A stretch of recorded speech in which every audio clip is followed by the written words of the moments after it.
There are several really great spaces in southern Arizona, and one of my favorites is really an unlikely candidate for me.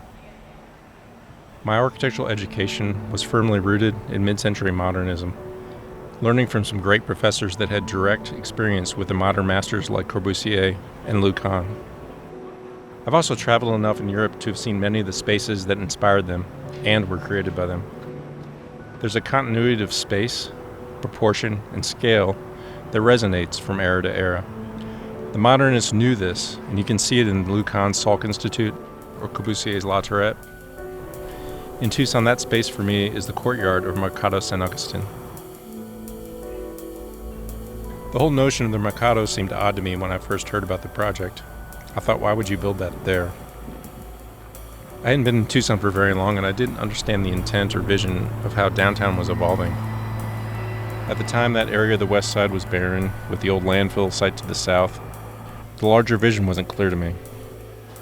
After the construction of the Mercado, I was amazed at how the space was a magnet for people.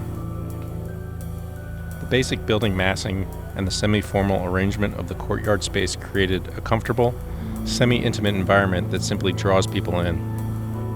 The informal arrangement of the commercial spaces at the perimeter of the courtyard give the visitor a sense of mystery and discovery as they wander from space to space. The sensitive attention to the scale of the space makes it just large enough to feel like a public space, but just small enough to give the individual a sense of security. It's one of the most active public spaces in the city on a consistent basis throughout the day on any given day of the week. And this wasn't by accident. This is through good design and careful attention to scale, proportion, and massing.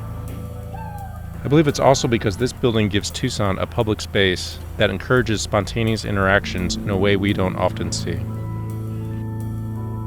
Again, my preferences lie with modernism, but in looking at the influences of the modern masters, whether it's Greek villages or Italian hill towns, these types of spaces are built into our communal DNA. The proportion, scale, and massing resonate with us on a core level that create a sense of comfort, security, and community. The Sonoran influences of the Mercado play into these same notions, and the result clearly resonates within us. As we move out of this global pandemic, our community needs to have more spaces like this throughout the city. Spaces that encourage our community to come together in a way that makes us feel safe and secure. Spaces that belong to all of Tucson, but feel like they were designed for each of us individually.